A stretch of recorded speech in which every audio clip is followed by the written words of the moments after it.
ranar Litinin 24 ga watan Juyin shekara 2024 kuna tare da sashen Hausa na Studio Kalangu ga labarin ta dawa Usman ga mahimman kanun su. Yau da sahi ne aka soma zana jarabawar neman digiri CFAPD a dukkan faɗin ƙasar Nijar muna ce da ƙarin bayani. Damana ta soma sabka ga dangadan a ƙasar Nijar za ku ji yadda damana take tahiya a yankin Nifa da Tasawa. Rahoton na musamman na wannan maraicen da yake muna ranar Litinin ranar 'yanci zai mai da hankali kan shari'a musamman ma a bangaren zamantakewar masu zaman yari da mutanen da ke waje. Da fata an wani lahiya ga labarin kamar yadda suke. Yau 24 ga watan Juin ne aka soma zana jarabawar 'yan makaranta na firamare da ke neman digiri na CFAPD a dukkan faɗin ƙasa. Makarantar Ecole Jori birnin Yamai ita ce ta karbi bikin soma zana jarabawar inda ministan ilimi da horo Dr. Elizabeth Sherif ta jagoranta.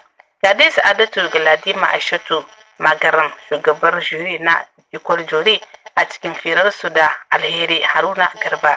To April na farko da suka gabata babu matsala ko guda. Nan ma ministar tin ta yi lansaman official kin. Kayan aiki an kawo muna, yara sun zo duk da ruwan da ya faɗi. Suje da aka ba yara dukan su nasu ne. Abin da yake cikin program official na gwamnati ne aka bada. Muna tsammanin za a samu abun kirki insha Allah. A safiyar yau jihohin Difa, Tawa da yankunan da ke bakin Isa sun samu ruwan sama mai yawa.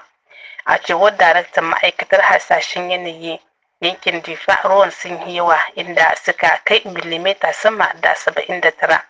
Wannan shi ke nuna cewar damanar ta sauka yadda ya kamata a cikin ƙasa kamar yadda aka cillo lawan gabji a yi shaida ma Nafisa Adam Sirfo.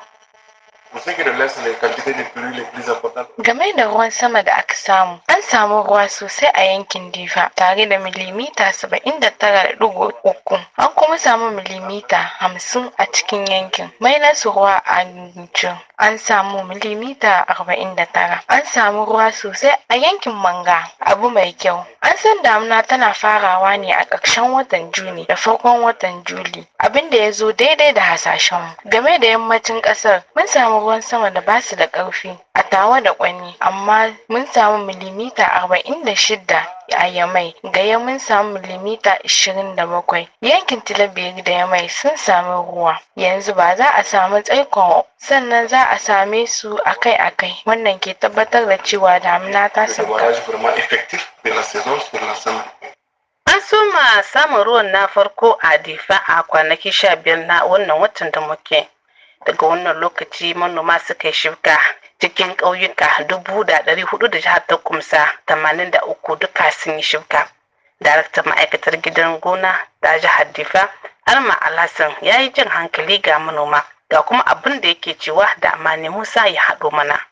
Les pluies ont été enregistrées au cours. An fara ruwa a kwanaki 10 ga wannan watan na Juni, amma sai a kwanaki 20 aka samu ruwan da suka isa a yi shuka. A maganar shuka, a ranar 20 ga wannan watan muna da ƙauyuka 1,024 da suka yi shuka a yankin Difa, wanda cikinsu akwai ƙauyuka 83 wanda suka shuka hatsi a kwanaki 20, waɗanda ke wakiltar kashi 8 cikin 100 wanda ya yi ƙasa. Idan aka kwatanta da shekarar bara, a daidai wannan lokaci tunda bara kashi 40.66 cikin 100 na ƙauyukan da suka yi shuka a tsakiyar watan Juni. Idan aka yi la'akari da wannan bambancin, akwai jinkiri bisa ga shekarar bara, amma kuma idan aka duba lokaci ne daidai bisa ga yankin.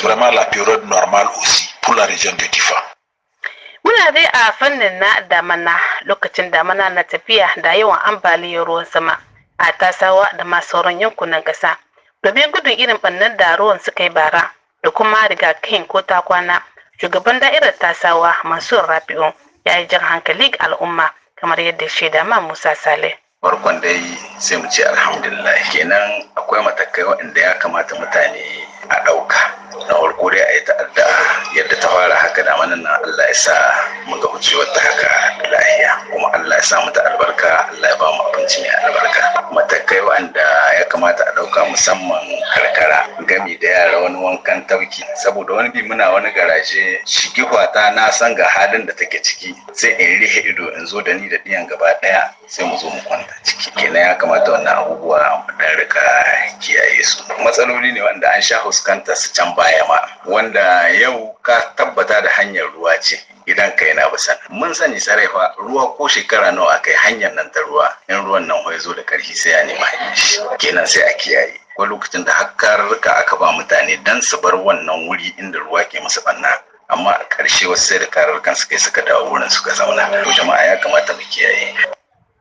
Prefe na gundumar Bilma da ke jihar Agadez tare da ma'aikatan shi guda 5 an yi awon gaba da su a lokacin wani hari da 'yan bindiga masu ra'ayin addini suka kai musu a ranar Juma'a da ta gabata, in ji ma'aikatar ministan cikin gida ta kasar Niger a cikin wata sanarwa da suka fitar a ranar Sudan da ta shige. Harin dai ya faru ne a ƙauyen Eger lokacin da tawagar Prefe ta zo daga wata ziyarar aiki a Durku. A cikin farmakin an samu rasuwar mutum 1, wani kuma ya ji mummunan rauni. An yi awon gaba da mutum 5 da mota 1. Bayan an karɓo motar, jami'an tsaro sun afka ma masu tada zabar tsayin a cikin zumar karɓo waɗanda suka sace da kuma tarwatsa abokan hamayyar, in ji sanarwar. Ranar Juma'a 21 ga wannan watan, magabatan Bankilare suka gudanar da wani taron wayar da kai a nan Ecole Center. Madubin taron shine zaman lahiya da cuɗanyar juna. Wannan tsarin ya biyo bayan tsarin ƙara ƙarfafa danƙon zumunci tsakanin al'umma don shimfiɗa zaman lahiya da kwanciyar hankali, kamar yadda Yakuba Musa, Prefe na Bankilare, ya shaida ma Yusuf Ilewat. Wannan jiha tamu ta Bankilare jiha ce ta kiyo da noma, tunda muna da gonaki. Na yi wannan bayani ne don ga a samu rashin jituwa tsakanin manomanmu da makiyayanmu. Idan ina da gona, ina da dabbobi, ba zan yarda dabbobi na su shiga cikin gonar makwabcina ba su yi ɓanna. Ina so in yi wani bayani. Ko ji duk mafarin wannan matsalolin. Ina son wannan sako ya kai wajen kowa. Babu kuma wata haɗa tsakanin manomi da makiyayi. In akwai wata matsala, ku zo wurinmu ku yi bayani. Kan wanda ya ɗau doka a hannun shi, duk wanda an ka taɓa ma gona ko an ka taɓa ma dabbobi ya zo ya gaya muna, za mu ɗau mataki. Kan wanda ya ɗau doka a hannun shi, dan ɗaukar doka a hannu ita ma wata matsala ce. Daga daren 21 zuwa 22 ga watan Juin, rundunar sojojin ƙasar Nijar ta tarwatsa Abdullahi Suleiman Idwal, wani hatsabibin ɗan tada zamna tsaye da ke jihar Talabiri kusan Mehanna, a lokacin da suka kai wani farmaki a yankin, in ji gidan rediyo da talabijin na ƙasa RTN a cikin jaridar nan ta jami'an tsaro da ke fitowa a fitowarta ta ƙarshe. Jaridar ta kuma ƙara da cewa Abdullahi Suleiman Idwal na ɗaya daga cikin manyan 'yan ta'adda na ƙungiyar 'yan ta'adda masu ra'ayin Islama. Babban mashara'antar Maraɗi ta buɗe zaman taron kotu wato na hukunta manyan laifuffuka karo na 3 a cikin shekara 2024. A cewar Juju Garba Hainikwai, za a duba shari'a 30 cikin kwanaki 10 da zaman kotun zai wakana, kamar yadda ya shaida ba Muhammad Mamman.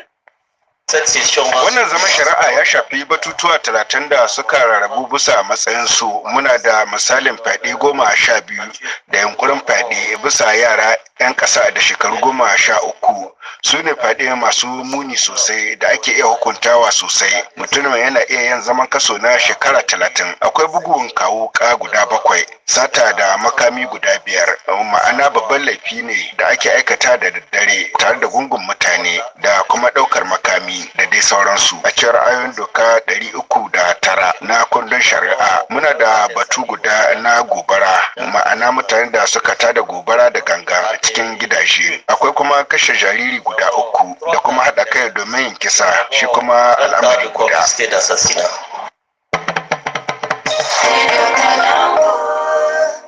Shugaban gwamnati Ali Muhammad Lamin Zain ya jagoranci bikin soma ayyukan kamfanin Sonidep wanda ya danganta da bincike da haƙo ma'adinan da ke Bilma a arewa maso gabacin ƙasar Niger a nisan kilomita 400 daga birnin Yamai a ranar 22 ga wannan watan a Hadara, gundumar Ungurti. Wannan wani sabon hoɓɓasa ne da ƙasar ta nuna na samun cin gishin kai da kuma bunƙasa hanyoyin tattalin arziki na ƙasa gadan-gadan kamar yadda sauran ƙasashen duniya ke da buri, in ji Prime Minister.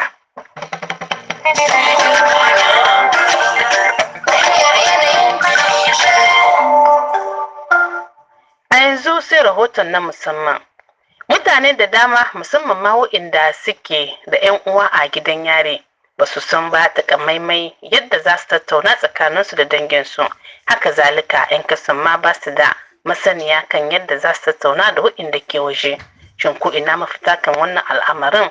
Ga dai amsa a cikin firar da Anise Karim Yage da Juju Umaru Gajere Muhammad na mashara'antar Agadas, ga kuma abin da yake cewa. A fannin shari'a ya halarta mai 'yan kaso da ke a gidajen yari da su yi wata hulɗa da waɗanda ke waje, amma a ƙarƙashin sharuɗan da juji kan iya gindayawa. Ga bayanan da Umaru Gajere Muhammad Bilal ya yi. A cikin shirin hulɗa tsakanin ɗan kaso da al'umma da ke waje baya ga kai ziyara yana yiwuwa ɗan kaso ya rika samun sakonni gaskiya bisa tsarin sharuɗan matakan tsarin doka da ke da nasaba da tabbatar da doka da oda. Tsari mai kyau na nufin tabbatar da doka da oda a gidan kaso da kuma tsaro a wannan wuri.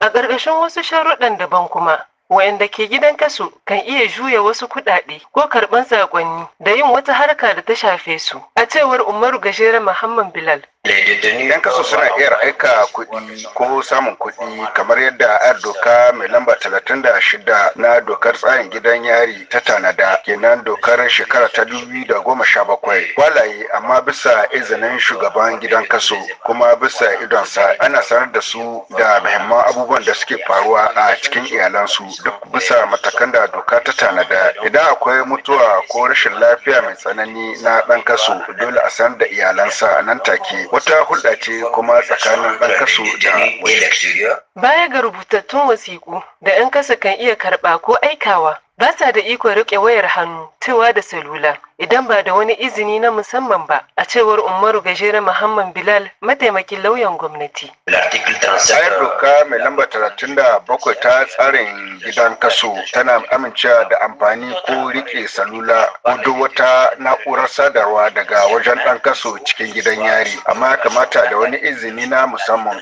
game da yin amfani. Riƙe salular kansa kamar yana waje, doka ta hana wannan ka'ida ce, amma akwai izini na musamman da ke ba da dama, amma game da yin amfani dole sai da amincewar babban jami'in da ke kula da gidan kaso bisa dalilai na iyali ko kuma wani muhimmin abu. Suna iya sadarwa amma bisa izini na musamman, kuma cikin wannan sadarwa bai kamata su rike salula ba kamar mutanen da ba su cikin gidan kaso. Wayoyin salula ana rike su kuma a ajiye su wajen jami'in da ke kula da ajiyar kaya. A takaice ku rike cewa rike salula wajen ɗan kaso a doka mai lamba 37 ta hana.